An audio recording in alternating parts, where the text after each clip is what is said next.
Hello friend, welcome to our channel continue study. Friend, आप सभी को पता ही होगा कि बिहार स्टेट का जो एग्ज़ाम हुआ था उसका आंसर किया गया है, लेकिन आंसर की में सिर्फ और सिर्फ आपका जो क्वेश्चन है और उसका आंसर दिखा रहा है।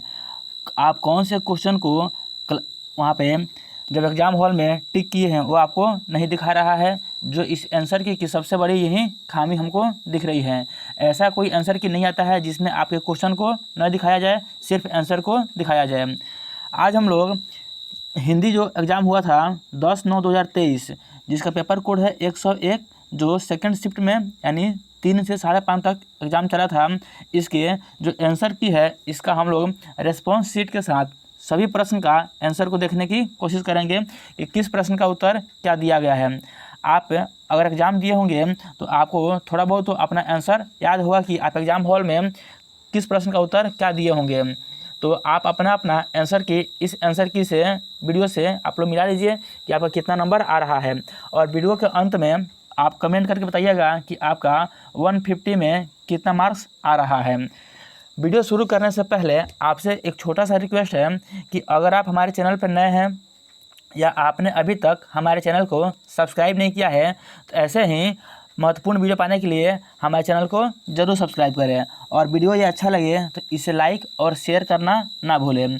इससे पहले हम लोगों ने इस हिंदी के वीडियो से पहले हम लोगों ने पेपर 2 के लिए हिस्ट्री, ज्योग्राफी, इकोनॉमी और पॉलिटी का वीडियो आपने इस चैनल पे अपलोड कर दिया है। आप उसे हमारे चैनल के प्लेलिस्ट में जाकर देख सकते हैं। इसके साथ ही एसएसटी का जो 6 पेपर में स्टेट में एग्ज़ाम हुआ था उसका भी टोटल 6 पेपर का वीडियो हम भी अपलोड कर दिए हैं। तो आप एसएसटी का अगर आपका होगा तो आप एसएसटी के पेपर को भी हमारे यूट्यूब चैनल के प्लेलिस्ट में जाकर देख सकते हैं। आज हम लोग हिंदी का प्रश्न को देखने वाले हैं, तो चलिए शुरू करते हैं। फिर आपसे एक छोटा सा रिक्वेस्ट करते हैं कि अगर हमारे चैनल को सब्सक्राइब नहीं किए हैं तो जरूर सब्सक्राइब करें।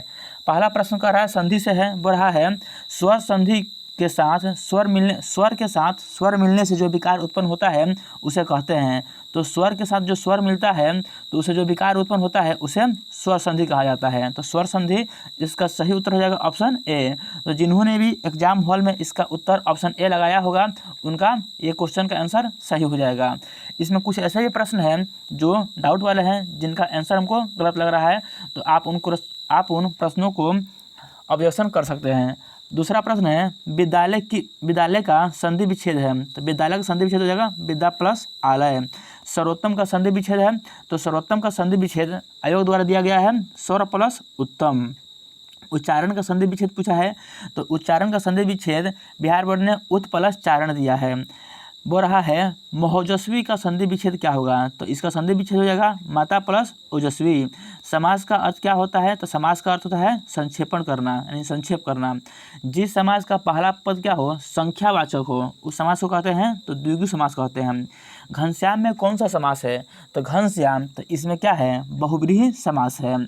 अगला प्रश्न है तमदाता शब्द का में समास है। तो तमदाता शब्द में द्विगु समास है। जलज शब्द में समास छाटिए, तो जलज शब्द में बहुव्रीहि समास है। अब यहाँ पर गद्यांश आ रहा है, अब वो रहा है कि इसको पढ़ के उत्तर देना है। तो चलिए पढ़ते हैं कि गद्यांश क्या कह रहा है। वो रहा है गद्यांश को पढ़कर प्रत्येक प्रश्न के उत्तर दें। भारत माता को हम नमन करते हैं। उत्तर में हिमालय इसका प्रहरी है। दक्षिण में हिंद महासागर इसके चरण पखारता है। पश्चिम में कच्छ की खाड़ी और पूरब में बांग्लादेश है। गंगा, यमुना, ताप्ती, नर्मदा, गोदावरी, ब्रह्मपुत्र आदि नदियां भारत के मैदानी क्षेत्रों की शोभा बढ़ाती है। खेतों में लहराती फसलें और बागों में पके फलों की बहार इनकी भारत माता का उपहार है। प्रत्येक धर्म का व्यक्ति भारत माँ के सपूत है। सबकी प्रिय है भारत माता। तो पूछ रहा है प्रश्न में पके फसलें और पके फल किसकी देन है। तो पके फसलें जो फल है वह नदियों की ही देन है। फिर एक यहाँ पे दिया हुआ गद्यांश बोल रहा है मनुष्य एक सामाजिक प्राणी है। उसका धर्म है कि वह स्वयं के लिए और दूसरों के लिए जीने दे। वह अपने सुख के साथ साथ दूसरों के सुख दुख की ओर अपना ध्यान दे। अपने स्वार्थ को छोड़कर दूसरों के हित को भी सोचे। अपना स्वार्थ सिद्ध करना मानवता नहीं है, पर हित ही सच्ची मानवता है। यही सच्चा धर्म है। मनुष्य अपनी क्षमता या सामर्थ्य के अनुसार परहित कर सकता है। वह मन से, धन से या तन से अथवा तीनों से दूसरों की भलाई कर सकता है। दूसरों के प्रति सच्ची सहानुभूति रखना भी परहित है। किसी को संकट से बचाना, किसी को कुकर्म से हटाना, किसी को दुखी और निराश व्यक्ति को सांत्वना देना भी परहित के अंतर्गत आता है। भगवान श्री राम ने मुनि ऋषियों की तपस्या में बाधा डालने वाले राक्षसों का संहार किया था। ईसा मसीह ने लोगों का उत्थान किया। सम्राट अशोक ने स्थान स्थान पर कुएं, तालाब आदि खुदवाकर जनता का उपकार किया। यही मानवता का प्रमुख धर्म है। तो ये प्रश्न आपसे यहाँ पूछ रहा है कि भगवान राम ने किनका संहार किया था? तो भगवान राम ने राक्षसों का संहार किया था। फिर यहाँ पे वही गद्यांश है, लेकिन यहाँ पे प्रश्न बदल जा रहा है। प्रश्न बोल रहा है सुख दुख में कौन सा समास है? तो इस गद्यांश में प्रयुक्त हुआ है सुख दुख। पूछ रहा है कि इसमें कौन सा समास है? तो इसमें द्वंद्व समास हो जाएगा।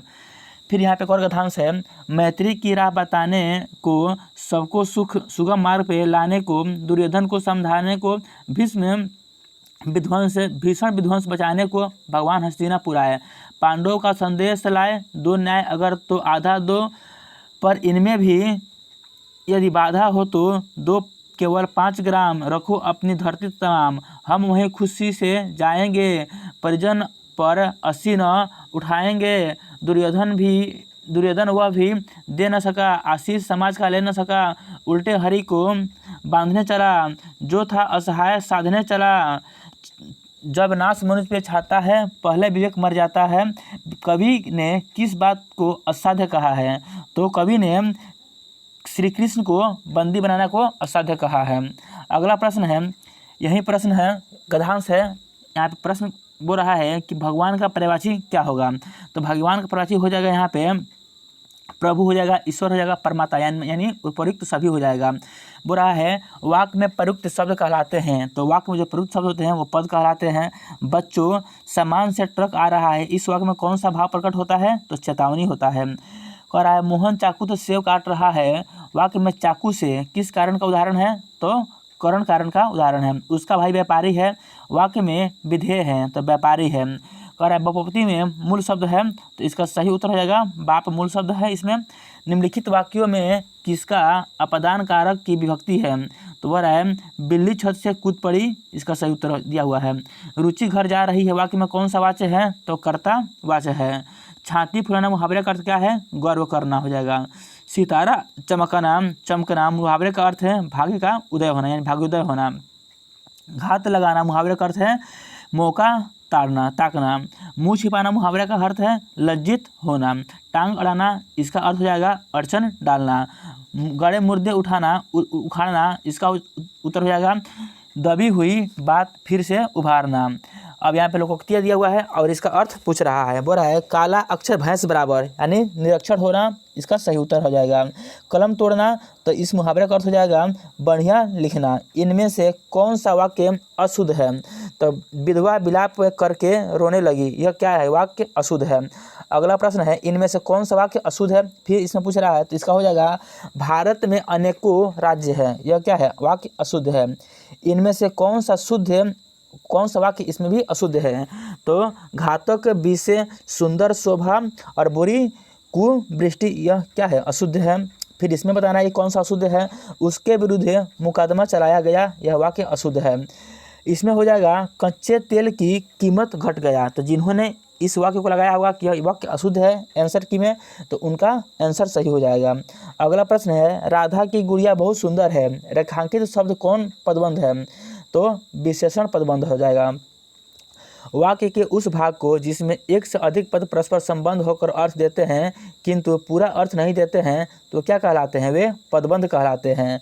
अंधेरा होने से पहले किसान खेत से लौट आया, रेखांकित शब्द में कौन सा पदबंध है? तो संज्ञा पदबंध हो जाएगा। शेर की दहाड़ने वाले तुम क्यों काँप रहे हो, शेर की तरह दहाड़ने वाले तुम क्यों काँप रहे हो, इसमें कौन सा पदबंध है? तो इसमें सर्वनाम पदबंध है।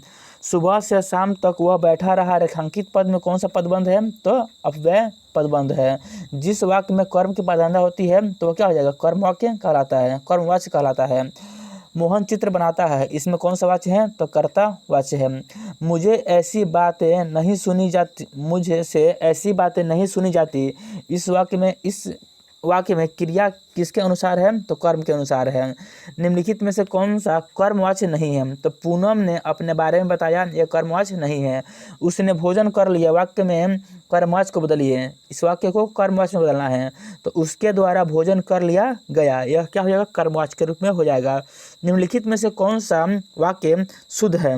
तो मैं अपनी किताब उसी दिन दे दी थी, मैंने अपनी किताब उसी दिन दे दी थी, यह वाक्य शुद्ध है। निम्न में से कौन सा वाक्य शुद्ध है? मैंने गाने का अभ्यास करता हूँ, मैं गाने का अभ्यास करता हूँ। अगला प्रश्न है, इसमें बताना है कि कौन सा वाक्य शुद्ध है। तो 4 ऑप्शन दिया हुआ है, तो कृपया आप यही बताएं यह वाक्य शुद्ध है। इसमें हो जाएगा तालाब में छोटा सा मंदिर है, यह वाक्य क्या है? शुद्ध है। अगला प्रश्न बोल रहा है कि मिश्र वाक्य कौन सा है? तो मिश्र वाक्य हो जाएगा तुम महान हो क्योंकि सच बोलते हो, यह वाक्य मिश्र वाक्य है। शब्द शक्ति के कितने भेद होते हैं? तो शब्द शक्ति के 3 भेद होते हैं। शब्द व्यंजक हो तो उसके अर्थ कहलाएंगे व्यंग कहलाएंगे। को घटी एम वृष भानुजा वे हलधर में वरी में कौन सा व्यंजना है? तो शब्दी व्यंजना है। कौन सी शब्द शक्ति का अर्थ प्रकट करता है? तो व्यंजना हो जाएगा यहाँ पे। दुबला पतला लड़का को जब हमने दारा सिंह कहा तो यह कौन सी शक्ति शब्द शक्ति है? तो यह व्यंजना शक्ति हो जाएगा। सुमनो सी मुस्कान तुम्हारी में कौन सा अलंकार है? तो अर्थालंकार हो जाएगा। वाक्य में जहाँ काव्य में जहाँ शब्द और अर्थ दोनों का कारण रमणीयता और चमत्कार हो वह कौन सा अलंकार कहलाता है? तो वह उभयालंकार कहलाता है। रहमन पानी रखिए बिन पानी सब सुन, पानी गए न उबरे मोती मानुष चून, पंक्ति में कौन सा अलंकार है? तो श्लेष अलंकार इसमें दिया हुआ है। उपमेय में उपमान के संशय के पैदा करने वाला अलंकार कौन सा है? तो संदेह हो जाएगा। बिगड़ी बात बने नहीं अल्लाह करे किन हो कोय, रहमन फाटे दूध के माथे न माखन होए, उक्त पंक्ति में कौन सा अलंकार है? तो इसमें दृष्टांत अलंकार है। खेले जो क्युआर तुम को ही ऐसी बात एटी बात, हरि नाम है हमारी बसी कनक पहाड़ में, इसमें अलंकार पहचानना है। तो वक्रोक्ति अलंकार इसमें दिया हुआ है। अलंकार का शाब्दिक अर्थ क्या होता है? तो आभूषण होता है। रघुपति राघव राजा राम, इसमें अलंकार बताना है तो अनुप्रास अलंकार हो जाएगा। काली घटा का घमंड घटा, इसमें अलंकार हो जाएगा यमक अलंकार इसमें हो जाएगा। एक मयान में 2 तलवारें कभी नहीं रहती है, तो यहाँ पे नहीं रह सकती, यहाँ पे दृष्टांत दिया हुआ है इसका आंसर। अब क्वेश्चन क्या पूछ रहा है यहाँ पे तो कुछ क्लियर नहीं किया हुआ है। प्रस्तुत पंक्ति में कौन सा अलंकार है? शायद पिछले प्रश्न में भी अलंकार पूछ रहा होगा। वो रहा है उदित उदयगिरी मंच पर रघुवर बाल पतंग, विकसे संत सरोज सब हर्षे लोचन भृंग, तो इसका सही अलंकार हो जाएगा रूपक अलंकार। वो रहा है रेशमी कलम से भाग्य लेस लिखने वाले कौन सा अलंकार है? तो रूपक हो जाएगा। रूपक अलंकार है माया दीपक नर पतंग। वो रहा है अगला प्रश्न, कंजकली कालिका लतान सिर सारी में कौन सा अलंकार है? तो इसमें रूपक और अनुप्रास दोनों अलंकार है, तो ऑप्शन सी इसका सही उत्तर दिया गया है। सब प्राणियों के मतम नोमयूर अहा नाचा रहा, कौन सा अलंकार है इसमें? तो इसमें रूपक अलंकार है। अलंकार से फ्रेंड बहुत अधिक इसमें लगता है कि प्रश्न पूछा गया है। आगे पर पूछ रहा है पिया सो कहेऊ संदेश हे भौरा के काग, सो धनी बिहर जरी मुई तिहका धुआं हम लाग, इस पंक्ति में बताना कि कौन सा अलंकार है? तो इसमें उत्प्रेक्षा अलंकार दिया हुआ है। वो रहा है बहुत काली सिल जरा ले लाल केसर से कि जैसे धूल गई होई, इस पंक्ति में अलंकार हो जाएगा आपको उत्प्रेक्षा, इसमें भी हो जाएगा। बोला है झुककर मैंने छू लिया खा गया मानो झटका, इस पंक्ति में अलंकार हो जाएगा उत्प्रेक्षा। फूले हैं कुमुदे फूली मालती सधन बन, फूली रहे तोरे मने मोती अग्नि है, इसमें अलंकार बताना है तो इसमें जगह उत्प्रेक्षा अलंकार हो जाएगा। अगला प्रश्न कर रहा है नित्य ही नहाता सिर सिंधु में कराधर है, सुंदर त्वानन की समता की इच्छा से, इस पंक्ति में अलंकार बताना है तो इसमें भी उत्प्रेक्षा अलंकार हो जाएगा। बने सुनिया जब ते मधुर, तब ते सुनत ने न बने। इस पंक्ति में अलंकार हो जाएगा विरोधाभास अलंकार हो जाएगा। तंत्री नाद कवित्व रस रस सरस राग रति रंग, अनबूढ़े भी बूढ़े तीरे जे बूढ़े संग सब संग। इस पंक्ति में अलंकार हो जाएगा विरोधाभास। अगला प्रश्न है पत्थर कुछ और मुलायम हो गया। इस पंक्ति में अलंकार हो जाएगा विरोधाभास। अगला प्रश्न है विस्मय यह गोदावरी अमृतम फल देत। इस पंक्ति में अलंकार हो जाएगा विरोधाभास। अगला प्रश्न है उससे हारी होड़ लगाई। पंक्ति में अलंकार है विरोधाभास। छिदी धातु का शाब्दिक अर्थ क्या होता है? तो इसका अर्थ होता है ढकना या आच्छादित करना, यानी ऑप्शन ए और बी दोनों सही है, तो ऑप्शन सी इसका सही उत्तर हो जाएगा। जिन वर्णों का उच्चारण में अल्प समय लगता है उसे हम लोग क्या कहते हैं? तो उसे हम लोग ह्रस्व कहते हैं। अगला प्रश्न है छंदों को पढ़ते समय विराम स्थल को क्या कहा जाता है? तो यति कहा जाता है। चंचल शब्द में चन वर्ण में कौन सी मात्रा होगी? तो गुरु मात्रा होगी। बोला है भगवान में कितने लघु और गुरु वर्ण होते हैं? तो इसका सही उत्तर दिया हुआ है, इसमें ये SII दिया हुआ है।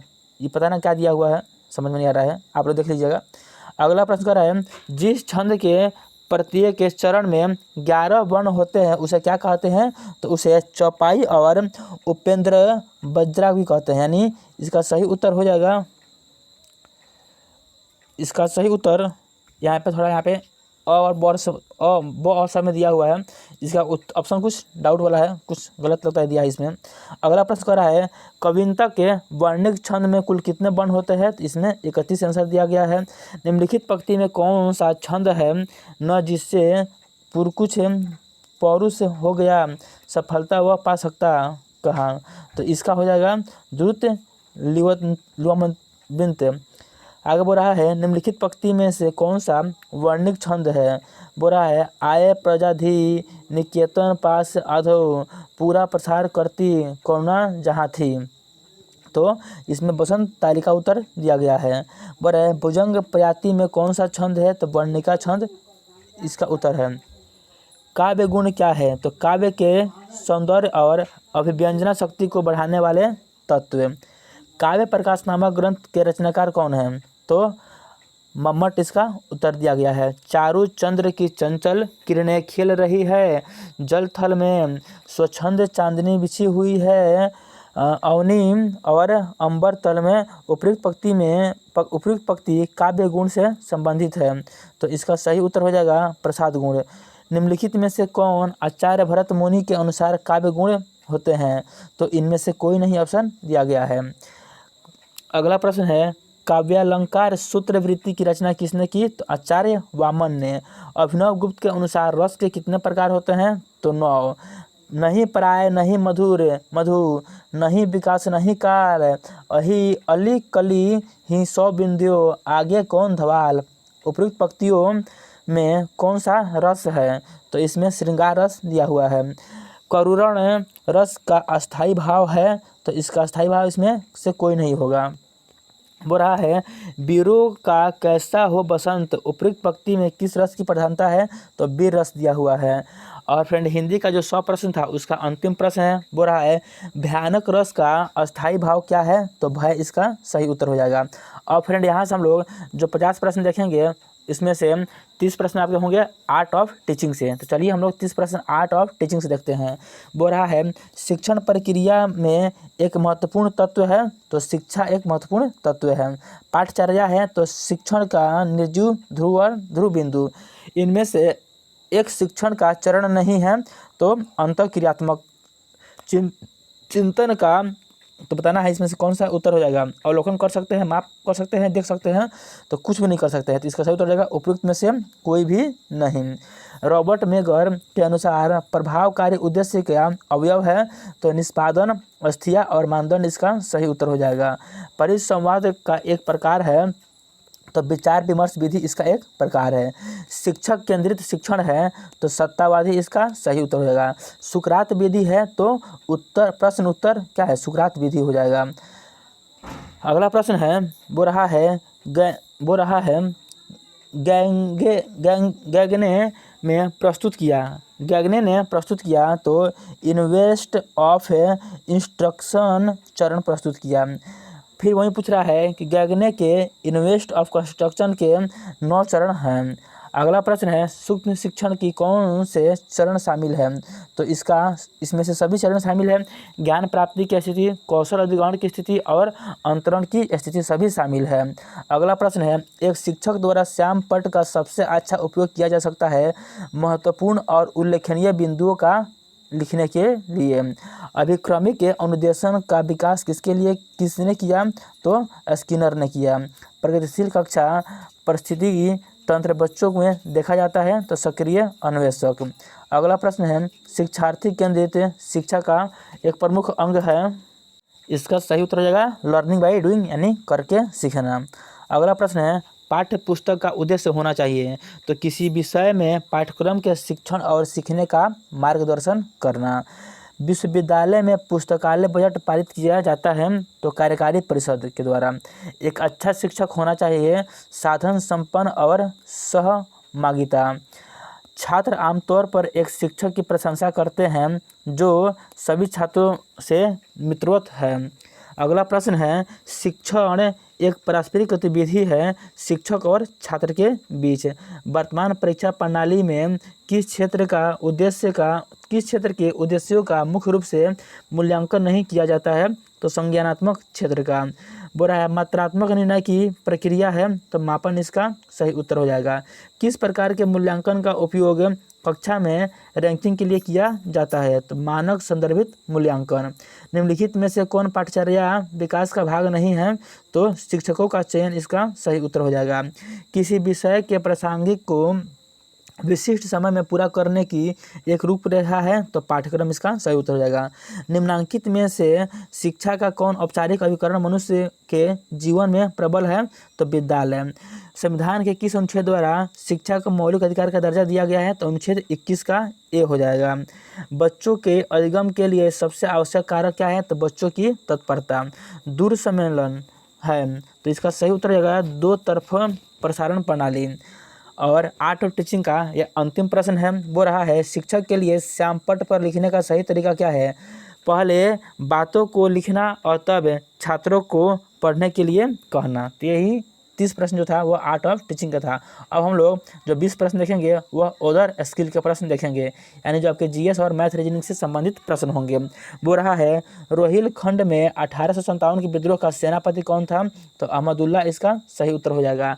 डोडो बेटा चोटी निम्नलिखित में से किस पहाड़ी श्रृंखला में स्थित है। तो नीलगिरी में। वो रहा है निर्यात आय में कृषि का योगदान है तो 0.1%। कुंवर सिंह ने अपना अंतिम युद्ध किस अंग्रेज कप्तान के विरुद्ध लड़ा था। तो महान के विरुद्ध है। वो रहा खबरों में रहे बंधन एक्सप्रेस और मैत्री एक्सप्रेस किन 2 देशों के बीच चलती है यानी भारत और किस देश के बीच चलती है। तो भारत और बांग्लादेश के बीच मैत्री एक्सप्रेस चलती है। डीडीटी और एल्युमिनियम के डिब्बे डैश के उदाहरण हैं। तो गैर बायोडिग्रेडेबल प्रदूषण के उदाहरण हैं। बोला प्लास्टिक कचरे के लिए निम्नलिखित में से कौन सा कथन गलत है। तो इसका उपयोग खाद बनाने के लिए किया जा सकता है। यह कथन क्या है गलत है। वनों की कटाई का सबसे बड़ा चालक है कृषि हो जाएगा। ग्लोबल वार्मिंग पृथ्वी की जलवायु प्रणाली के डैश में एक सदी के पैमाने में वृद्धि देखी गई तो औसतन तापमान से अधिक। बुरा है काला हिरण निम्नलिखित में से किस श्रेणी के जीवों से संबंधित है। तो लुप्तप्राय प्रजातियों से संबंधित है। यहाँ पे दिया हुआ है एवरेज का प्रश्न है 5 लोगों की औसत आयु 42 है। फिर बोल रहा है कि दूसरे समूह में कितना है 8 लोग हैं जिनका औसत एवरेज दिया हुआ है 81 वर्ष। तो कह रहा है कि जब दोनों समूह को मिलाया जाता है तो सभी लोगों का औसत आयु क्या हो जाएगा। तो एलिगेशन से बना लीजिएगा आसान प्रश्न है। इसका सही उत्तर हो जाएगा 66 वर्ष। बोल रहा है रुपये पर चक्रवृद्धि ब्याज की गणना करें। तो प्रिंसिपल दिया हुआ है 16,000 रुपया और फिर से यहाँ पे 2 साल के लिए 10% रेट है और क्या है यहाँ पे छमाही क्या है ब्याज संयोजित होता है। तो इसका सीआई निकालिएगा तो आ जाएगा 17,64,0 यहाँ पे उत्तर दिया हुआ है। अगला प्रश्न है ये तो गुणनफल है गुणा कर देना है। तो इसका आ रहा है आंसर 0.00063 इसका आंसर हो जाएगा। फिर यहाँ से आपको HCF दिया हुआ है 8, LCM दिया हुआ है 144। तो एक संख्या 16 है तो दूसरी संख्या पूछ रहा है तो 8 गुने 144 डिवाइड बाई 16 यानी पहली संख्या गुने दूसरी संख्या बटा पहली संख्या गुने दूसरी संख्या बराबर हो जाएगा LCM गुने HCF, तो 16 से भाग कर दीजिएगा, इसका सही उत्तर आ जाएगा 72। अगला प्रश्न है, दो घर आमने सामने हैं, उनके ऊपर चिमनियाँ हैं, चिमनियों को मिलाने वाली रेखा जमीन से 45 डिग्री का कोण बनाती है। यदि एक घर की ऊंचाई 25 है तो दूसरे घर की ऊंचाई 10 दिया हुआ है, तो बोला बताइए दोनों घर का पाद एक दूसरे से कितना दूर है। तो यह हाइट एंड डिस्टेंस का प्रश्न है। 45 डिग्री दिया हुआ है, यह आसान ही है, 18 मीटर इसका आंसर आ जाएगा। बोल रहा है यहाँ पे जैसे मूली जड़ से संबंधित है वैसे गुलाब किससे संबंधित है, तो गुलाब क्या है, फूल से संबंधित है। वह सब चुनिए जो बाकी से क्या हो, अलग हो। तो आवरण जो है वह क्या है, बाकी से अलग है। टोपी, पगड़ी, हेलमेट को पहनते हैं, आवरण से ढका जाता है, तो आवरण अन्य सबसे क्या है, अलग है।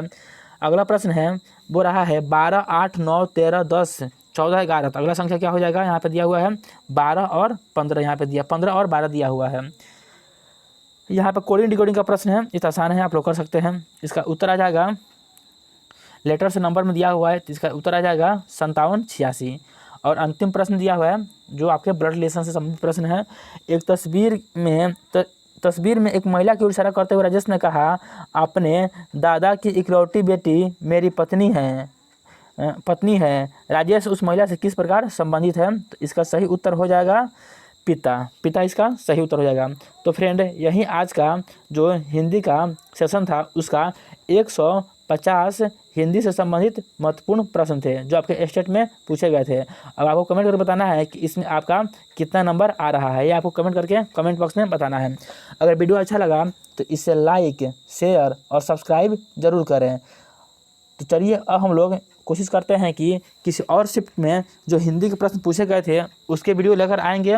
लेकिन इससे पहले आपसे एक बार और रिक्वेस्ट करते हैं कि अगर आप हमारे चैनल पर नए हैं या आपने अभी तक हमारे चैनल को सब्सक्राइब नहीं किया है तो हमारे चैनल को ज़रूर सब्सक्राइब करें और हमसे ज़रूर जुड़े।